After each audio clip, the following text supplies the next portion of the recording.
মেজাবিন আপু তো উড়াই দিছে, সবাইকে উড়াই দিছি আমরা। আমি তো বলি দেখি না আমাদের টিম বেস্ট টিম। কিছু মেয়ে তো কি বলবে, এরা তো আসেই এগুলোই করতে।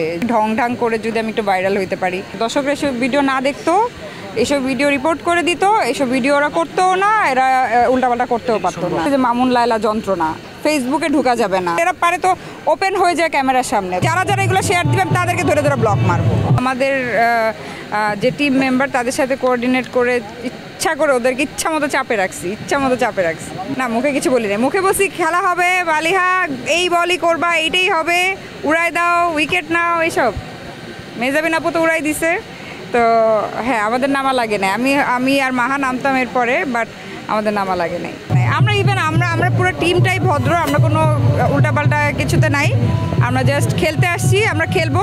ইভেন আমাদের মেন্টর বারবার বলতেছিল যে চারপাশ থেকে অনেক কথা আসবে, তোমরা কোনো রিপ্লাই দিবা না, বাকিটা আমি বুঝবো। মেয়ে টিম তো জিতে গেছি আমরা, এখন ছেলেরাও জিতবে ইনশাল্লাহ। মেয়েদের আলাদা ট্রফি আছে না, বৈষম্য হচ্ছে না, মানে মেয়েদের আলাদা ট্রফি আছে, ছেলেদের আলাদা ট্রফি আছে, বাট আমরা জিতে গেছি।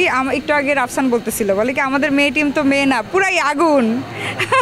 সেটা অবশ্যই পার্টি হবে, পার্টি তো হবেই। মেয়েদের মধ্যে সবাই ভালো খেলছে, মেজাবিন আপু, মালিহা, মাহা, এরা তিনজন বেশি ভালো খেলেছে। আমরা যদিও মানে বাকিরা নামার সুযোগ পাইনি হয়তো, বাট ওপেনিংয়ে ওরা নামছে, ওরা ভালো করছে। ইভেন ওদের অনেক বড় অ্যাচিভমেন্ট, ওদের অনেক সাপোর্ট আছে আমাদের জিতার পিছনে। ছেলেদের টিমে মানে ম্যাক্সিমাম অনেক ভালো প্লেয়ার আছে। রাফসান অনেক ভালো কিপিং করে, পার্থ অনেক ভালো বোলিং করে, নাইম ফুয়াদ অনেক ভালো ব্যাটিং করে, কামরুল শুভ করে। কারে রেখে কারে বাদ দিব আমি?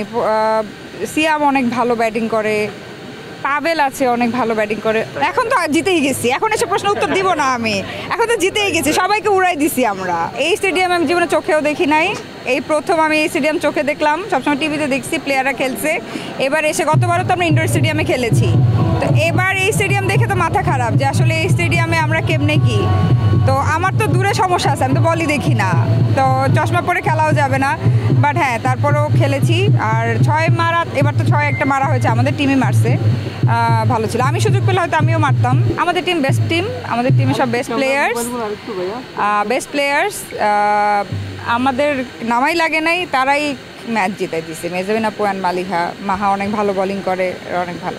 না যে গরম, রাতেই ঠিক আছে। আমার মনে হয় দিনে অনেক গরম থাকে, দিনে সান থাকে, সবার অনেক কষ্ট হয়। রাতের বেলায় খেলাটা ভালো সবার জন্য, যদিও এখনও গরম, বাট অ্যাটলিস্ট রোদের থেকে তো বাঁচছি আর কি। সামনের বার কী হবে না হবে জানি না, বাট হোপফুলি অনেক বাইরের মানুষ ঢুকে গেছে, কীভাবে ঢুকছে আমি জানি না। সামনের বার যেন আরও স্ট্রিক্ট হয়, বাইরের মানুষগুলো যেন গ্যালারিতেই থাকে, তারা আমাদের গায়ের উপরে এসে পড়তেছে, তো এই জিনিসটা যেন না হয়, ম্যানেজমেন্টকে আমি রিকোয়েস্ট করবো। মোবাইল দিয়ে ভিডিও করে উল্টাপাল্টা, মেয়েরা কখন প্র্যাকটিস করতেছে, কখন স্ট্রেচিং করতেছে, এগুলা এদের ভিউর জন্য করে, এটা তো বোঝাই যাচ্ছে। আর মেয়েগুলারও আরও খেয়াল করা উচিত। আমার মনে হয় এরপরে মেয়েদের স্ট্রেচিং ফ্রেচিং এগুলো সব ইনডোরে করা উচিত।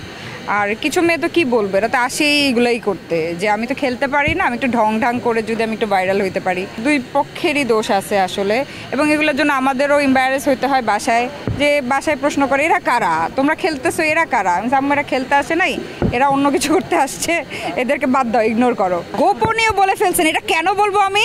মোটেও না, গোপনীয় পরিকল্পনা বলা যাবে না। মেয়ে নিয়েছিল we are A team, we are A family. আমরা আজকে জীবন দিয়ে খেলবো, জান দিয়ে খেলবো, যা আছে দেখা যাবে, আমরা আমাদের বেস্টটা দিয়ে খেলবো। এটাই ছিল আমাদের মাস্টার প্ল্যান। অ্যান্ড ইনশাল্লাহ আমাদের অনেক ভালো টিম, আমাদের কোঅর্ডিনেশন অনেক ভালো, আমাদের একজন আরেকজনের প্রতি রেসপেক্ট অনেক ভালো। সো আমরা সবাই এক হয়ে খেলছি, দ্যাটস ওয়াই আমরা জিতছি। দুইজনের জায়গা থেকে বেনিফিটেড হচ্ছে। প্রথম জন হচ্ছে ভিউ কামাচ্ছে, আর যারা একটু ভাইরাল হতে আছে তারা ভাইরাল হচ্ছে। দোষ দর্শকরা এসব ভিডিও না দেখতো, এসব ভিডিও রিপোর্ট করে দিত, এসব ভিডিও ওরা করতেও না, এরা উল্টাপাল্টা করতেও পারতো না। আমি দর্শকদেরকে বলবো যে আমি দেখছি যে আপনারা কখনোই নেগেটিভ জিনিস পছন্দ করেন না, নেনও না। সো আপনারা এই জিনিসটা দেখে ওটাতে কমেন্ট করে আর ওইটার ভিউ বাড়ান। সো আমি বলবো যে ওইটা, এই যে রিসেন্টলি আবার শুরু হয়েছে যে মামুন লায়লা যন্ত্রণা, ফেসবুকে ঢোকা যাবে না। তো আমার কথা হচ্ছে যে এগুলোর থানায় নিয়ে, এদের ফ্যামিলির বিষয়, এগুলো ফেসবুক ভদ্রলোকরা চালায়, সোভার লোকজন চালায়, এখানে বাচ্চারা আছে, ঠিক আছে? এরা যেসব স্ল্যাং ইউজ করে, এরা যেসব মানে এরা পারে তো ওপেন হয়ে যায় ক্যামেরার সামনে, তো এদেরকে আসলে আমি বলবো আইনের আওতায় আনা উচিত। কারণ হচ্ছে মানে যারা শিখবে কি এদের কাছ থেকে আসলে মানুষজন? শিখার কিছু নাই তো। তো ফেসবুক আমি ঢুকাই বন্ধ করে দিছি, বিরক্ত লাগে। ইভেন আমি যারা এগুলো শেয়ার দিবেন তাদেরকে ধরে ব্লক মারবো। তোরা যা করবি তোরা বাসার ভিতরে কর, ফাইন, সবার পার্সোনাল লাইফ আছে, আমি এটা কমেন্ট করবো না।